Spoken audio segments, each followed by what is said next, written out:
इतिहास सिर्फ किताबों में बंद कहानी नहीं होता।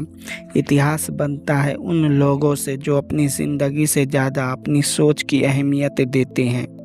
आज इतिहास के पन्ने में हम बात करेंगे भगत सिंह की, जो सिर्फ एक क्रांतिकारी नहीं थे बल्कि एक सोच थे जो आज भी जिंदा है।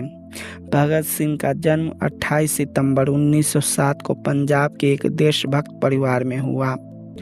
उनके घर में आज़ादी सिर्फ एक शब्द नहीं थी, वो एक जिम्मेदारी थी। जब जालियांवाला बाग का नरसंहार हुआ, भगत सिंह सिर्फ 12 साल के थे। कहा जाता है वो वहाँ की मिट्टी उठा कर ले आए और उस मिट्टी को अपने जीवन का हिस्सा बना लिया। उस दिन उनके दिमाग में एक सवाल पैदा हुआ, क्या आज़ादी भीख में मिलती है या उससे जीतना पड़ता है। ते भगत सिंह सिर्फ बंदूक या बम के नहीं बल्कि किताबों के भी क्रांतिकारी थे। उन्होंने कार्ल मार्क्स, लेनिन और कई विचारों को पढ़ा। उनके लिए क्रांति का मतलब सिर्फ अंग्रेजों को भगाना नहीं था बल्कि एक नया पूर्ण समाज बनाना था। उन्होंने लिखा था, क्रांति तलवार से नहीं सोच से आती है। उनका नारा इनकलाब जिंदाबाद सिर्फ गुस्सा नहीं एक सपना था। 1929 में भगत सिंह और बटुकेश्वर दत्त सेंट्रल असेंबली में गए।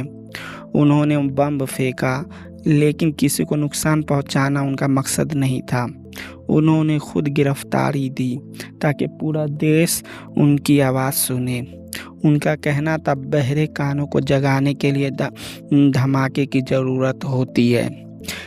23 मार्च 1931 लाहौर जेल, आज भी वो दिन पुराने अखबारों के पुराने याद दिलाते हैं। भगत सिंह, सुखदेव और राजगुरु तीनों को फांसी दे दी गई। अखबारों ने लिखा लेकिन लोगों के दिलों में सिर्फ एक चीज़ लिख गई, भगत सिंह।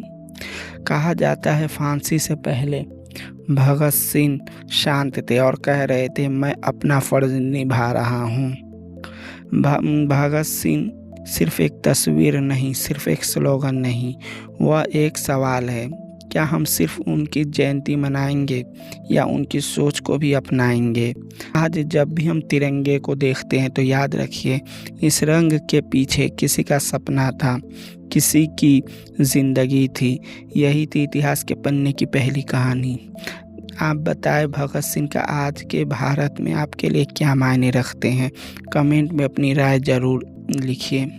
फिर अगले हफ्ते हम मिलते हैं इतिहास के पन्ने में एक नई इतिहास लेके।